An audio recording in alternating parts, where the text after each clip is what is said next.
Rusizi ntabwo kugeza igihe nagereye i Rusizi ntabwo namenye impamvu Imana yazanye Rusizi, ariko uko iminsi igenda ishira abashije kumenya ibyo ari byo. Uyu munsi rero ndimo mbasezera mu ijambo ry'Imana, ngenda akazi nari mfite ino gasa akarangiye njya gukora ibindi, ntabwo banyirukanye cyangwa hari ibindi bibazo, nuko kabaye gusa ariko nkajya gukora ibindi. Ubwo rero nagize umugisha wo kuza kumusezera. Imana yigeze imbwira, arambwira ngo Filipo mwana wanjye usigana umusozi, irambwira ngo nguhaye undi muryango.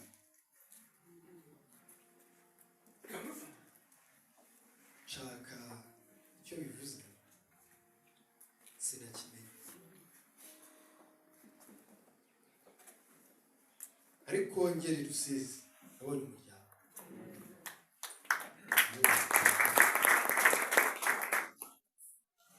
kandi mbasha kumenya n'icyo Imana icyo yavugaga icyo ari cyo. Nshimira abantu bose twabanye neza, nshimira umushumba na famiye yose n'abakristo bose bagushima, nshimira Papa Axela na Mama Axela. Bariya abantu ni abantu bamenye igifu cyanjye kugeza igihe nagereye ino. Kwa kundi umuntu atanga komande muri resitora, atanga komande wawe ati ndaje mucumbe mwinshi, Mama Axela nukora utubuwe ushyiremo n'akaki. Nshima Imana, Imana ihabwe icyubahiro. Ngira ngo mbasezere mu ijambo rivuga ngo dutunge imbaraga z'umusaraba. Hari nateguye ijambo rivuga ngo ntimugasaze, ariko ndebye iminota mfite mbona ntabwo ripfubye, ariko sinarivuga nkurikije iminota mfite. Ngana reka mvuge ku musaraba. Bwana asifiwe. Amen. Iminsi dufite mu isi ni myinshi turwaniteka, imyuka y'umubwire, ibigori bya Satani, kubw'intambara turwana bagomba umwami Yesu, ni ngombwa ngo tube n'umuco imizi muri Yesu. Yaba Uwiteka iwe waturize iteka, tuba twaramizwe iteka n'ibigori bya Satani. Haleluya! Amen! Pawulo yagiye kubwiriza mu Bakorinto, agezeyo asangayo ibintu bikomeye. Icya mbere yasanze ayamoha, yasanzeyo abantu bitwaga Abayuda, asangayo abo bitwaga Abagiriki, basangayo n'abo bita Abaroma. Kandi Abaroma bari bakomeye, bafite n'ingoma, bafite n'imbaraga. Bwana asifiwe. Bari abantu bari barize ngo ku bintu by'amategeko nta kintu wabaga wababeshye. Yahindukira agahura n'Abagiriki, ngo Abagiriki nibo bantu ba mbere bari bazi kuvumbura ibintu n'ibi ngibi byo twiga ngo bya Théorème de Pascal, ibintu nk'ibyo ujugunye hejuru wakubita hasi ibiro biba bingana, biriya ni by'Abagiriki. Ngo bari abahanga bazi kuvumbura. Bwana asifiwe. Amen. Haleluya. Amen. Uba afite ubwenge bwinshi. Ageze ku Bayuda nabo ngo asanga Abayuda ni abantu bazi ibintu by'idini. Ku dini nta hantu wabahera, bazi amategeko y'idini, bazi imihango y'idini. Abayuda asanga bameze nk'urutare, bashaka ahantu azamenera ngo avuge ijambo ry'Imana kuko ibyaha byari bigwiriye mu Bakorinto arahabwa. Kuko yageraga mu Bagiriki agasanga ni impuguke ni n'abavumbuzi mu bindi bintu. Yagera mu Baroma agasanga nabo amategeko nibo bayaremye. Abayuda mu idini kandi barabiwabo nabo abura ahantu abahera. Ariko imbaraga z'umwuka ngo zimujeho arahishurirwa ngo abuze ahantu abahera, ngo ariko abahera ku ijambo ry'umusaraba. Aravuga ngo ijambo ry'umusaraba kubarimbuka mu rupfu, ariko kuri twebwe abakizwa n'imbaraga z'Imana. Yabonye mu bwenge ntaho yabahera, abona mu buvumbuzi ntaho yabahera, abona mu mategeko ntaho yabahera, ngo abahera mu musaraba. Aravuga ngo ijambo ry'umusaraba kubarimbuka ngo ariko kuri twebwe abakizwa imbaraga z'Imana. Ababwira imbaraga z'umusaraba. Aravuga ngo ku musaraba niho honyine abantu baboneye amahoro batigeze babona ahandi. Ku musaraba niho honyine abantu bemewe batarabo kwemera. Imbaraga zo ku musaraba ngo niho honyine umuntu yateye icumu Yesu, ngo amaraso ateye mu icumu Yesu ngo bari yakize ijisho rye. Byarasobanuraga ngo umuntu uzambara imbaraga z'umusaraba ngo azababarira uwamugiriye nabi.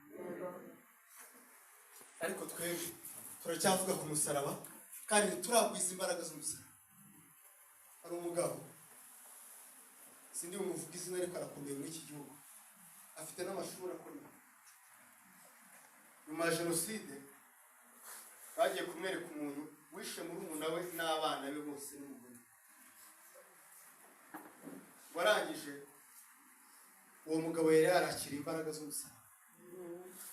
Aragenda aramubwira ngo nakoze cyane kugira ngo umuryango wanjye nzabakure mu bukene.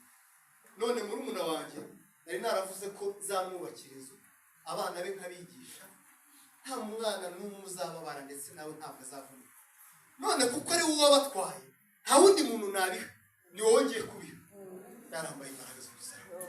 Aramubwira ngo inzu nubakiye murumuna wanjye ugenda bari mu buyiba. Amashuri ndari kwigisha kuzigisha abana ba murumuna wanjye, abana bawe ari bo bazayiga. Umugabo arabyakira bibamba ariko muramahoro. Aravuga ngo uyu muntu si imbaraga z'umusaraba gusa, ngo niba atarageze ku musaraba ngo ari umuntu wa Yesu, ngo ni umugome n'umuntu wa Satani. Ananirwa kubibamo arahunga kugeza ubwo yapfuye, ariko abana be n'umugore we uwo mugabo arabigisha kandi abaha akazi, na n'ubu ni abantu bakuru. Kandi yarakira imbaraga z'umusaraba. Ibintu turwana nabyo ni imbaraga z'umubi, ngo ni imyuka yo mu kirere. Tutageza ku musaraba ntituzabimenya. Ubwenge bw'umusaraba n'imbaraga z'umusaraba. Wacu twigishije ubwenge, ariko ku musaraba twakura ubwenge tugakuramo n'imbaraga. Mwese ndabifuza kugera ku musaraba. Umusaraba niho honyine Yesu yabwiye Yohana, aramubwira ngo dore nguriya nyoko, abwira na Mariya ngo nguyu mwana. Ku musaraba honyine niho dukura umuryango tutavutse. Haleluya! Niho honyine dukura umuryango tutavutsemo. Kubana nawe bigashimisha umutima kandi gutandukana nawe bikabaza. Musaraba. Akiri neza ijambo ry'Imana.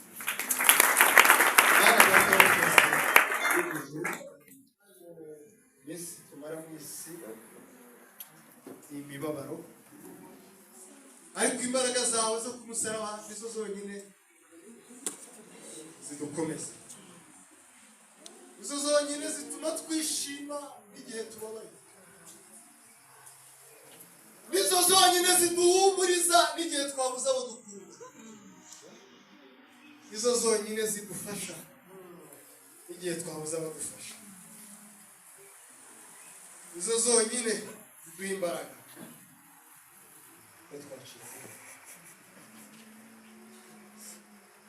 Nizo zonyine zitwereka inzira iyo twabuze inzira. Nizo zonyine ziduha imbaraga zo kubabarira iyo umutima ubabarira ntawo dufite.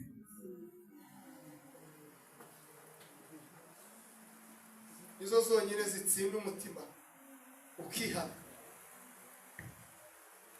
nizo zonyine zitwibutsa umubabaro wa Yesu, tukumva duhindukiye mu mutima kandi tukababazwa n'uko twamubabaje, tukongera tukifuza kumunezeza. Imbaraga zo ku musaraba nizo zonyine zitwunga n'Imana Data wa twese wo mu ijuru, akongera akaturebera muri Kristo, adukiza urubanza rw'ibyaha n'ingaruka zabyo. Muri iri gihe yaravuze ngo mu rubavu rwa Yesu havuyemo imbaraga z'amaraso n'iz'amazi kuzidukiza uburyo bwombi, urubanza rw'ibyaha.